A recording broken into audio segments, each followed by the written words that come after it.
né? E tem muita gente que me pergunta, André, qual é a diferença do contrato por prazo determinado do temporário? Eu respondo a vocês. Aliás, é uma pergunta interessante, porque eu sempre respondo isso, e Manuel Antônio Teixeira Filho mesmo, ele sempre fala que a gente precisa diferenciar o contrato temporário do prazo determinado na norma léxica e não na língua portuguesa. Bom, ele tem razão disso, né, gente? Porque cá entre nós, pela lei, pelo que dispõe a lei, existe diferença. Mas pelo que dispõe a língua portuguesa, não. O que é feito por prazo determinado é temporário. Claro, e vice-versa. Mas a lei diferencia. Primeiro, o temporário não é regido pela CLT. Ele é regido pela Lei 6.019 de 74. Essa Lei 6.019 de 74 traz o contrato temporário. E fala que ele pode ser feito em duas ocasiões. Primeira, acréscimo extraordinário de serviço. Ih, André, mas é muito parecido lá com o serviço cuja natureza ou transitoriedade justifique a pré-determinação do prazo. É um pouco parecido. A segunda hipótese é totalmente diferente. É a necessidade transitória de substituição de pessoal. O que é essa necessidade transitória de substituição de pessoal? É substituir alguém que sai da sua empresa de licença médica, alguém que sai da sua empresa efetivamente de férias e assim por diante. Mas existe uma diferença básica nesses contratos. O contrato por prazo determinado, doutores, é um contrato de emprego absolutamente simples. Claro, registrado, anotado na carteira profissional, tudo direitinho. Até há um tempo atrás, caiu uma questão na segunda fase de trabalho da prova da OAB, que falava assim, o contrato de experiência precisa ser registrado em carteira de trabalho? Eu fiquei impressionado com o tanto de gente que respondeu não. É claro que precisa. É óbvio que precisa. Não há dúvida que precisa.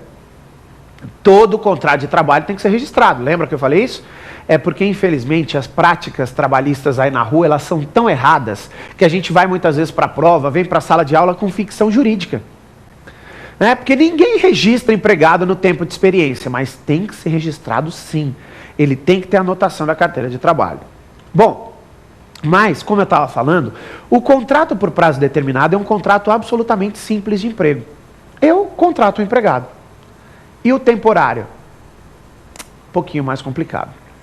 Primeiro pelo prazo, porque o contrato temporário ele tem limite máximo de 3 meses, mas pode ser prorrogado por mais 3 meses, com autorização do Ministério do Trabalho, chegando a um total de 6 meses. Mas o temporário necessariamente tem uma empresa intermediando, locando o serviço. Enquanto o prazo determinado, a relação é bilateral, o temporário é uma relação trilateral. É uma relação trilateral, porque o tomador contrata uma empresa locadora de mão de obra e esta empresa lhe envia o temporário. Tomador, locador e temporário. Prazo determinado, não. Empregador, empregado. E o temporário? Tomador pactua um contrato cível com a locadora de serviço e a locadora de serviço lhe envia o temporário. Importante a gente lembrar que o artigo 16 da Lei de Temporário, artigo 16 da Lei 6.019 de 74, impõe responsabilidade solidária do tomador de serviço, mas somente em caso de falência da empresa locadora de serviço. Ah, André, eu entendi. Então o temporário é um tipo de terceirização.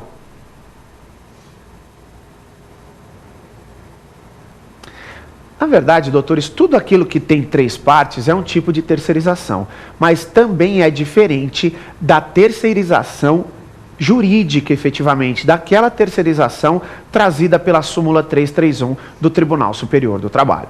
São 3 contratos distintos, tá? A terceirização não precisa ter limite de prazo, como precisa ter um temporário. A terceirização, a súmula 331, veda a utilização de atividade fim, só pode terceirizar atividade meio. A responsabilidade do tomador de serviço é subsidiária e não solidária. Apesar do enunciado 10 e 11 da primeira jornada de direito do trabalho trazer responsabilidade solidária do tomador, a súmula 331 do TST fala que é subsidiária. Né? Não pode haver pessoalidade na contratação. Por exemplo, no temporário, eu posso falar, o locador me manda a Patrícia. E na terceirização, ele me manda o serviço. Eu não posso falar quem eu quero que vá prestar esse serviço. Então, nós tratamos aqui de 3 contratos diferentes. Aliás, 4. O contrato por prazo indeterminado, o contrato por prazo determinado, o temporário e agora no finalzinho, a terceirização. São os contratos de trabalho mais comuns nas rotinas trabalhistas e eu espero com isso ter aí pelo menos dissipado algumas dúvidas que vocês tinham a respeito disso. Mas se não o fiz, por favor, aqueles que ficaram com dúvida, é só trazer sua pergunta para cá. Porque a gente volta logo agora, no bloco seguinte, trazendo Pergunte ao Professor. Nesse Pergunte ao Professor, vocês aí que ficaram com dúvidas a respeito do tema do dia agora mesmo falado, vão me enviar as perguntas para que eu possa então falar para vocês e responder e tirar as dúvidas que porventura ficaram na cabeça de vocês.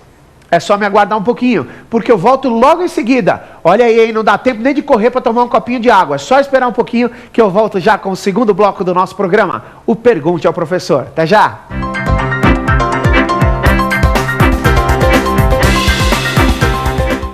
Falei para vocês, já estamos de volta, rapidinho mesmo, para que a gente possa, então, trazer o segundo bloco do nosso programa, que é o Pergunte ao Professor. Eu reputo esse bloco como um dos blocos extremamente importantes do programa, porque, afinal de contas, é esse o contato direto que a gente acaba tendo com vocês que estão nos assistindo, com os nossos telespectadores. E, aliás, mais uma vez eu queria agradecer muito a atenção dispensada, não só a mim, como também aos meus colegas que todo dia de manhã ficam aqui trazendo esse programa Prova Final em parceria com a Rede LFG aqui para vocês. Em todas as manhãs, todo dia, estamos aqui na TV Justiça trazendo esse que é um programa já consagrado, já de grande sucesso, é verdade, isso a gente deve a vocês. Mas vocês vão me falar assim, André, eu já enviei pergunta aí, mas não passa. Gente, é muita pergunta. Graças a Deus a nossa audiência tem sido muito grande e de fato tem chegado muita pergunta aqui. Então a gente é obrigado a selecionar algumas dessas dúvidas para poder responder a vocês. Mas por favor, não fiquem tristes. Não briguem comigo.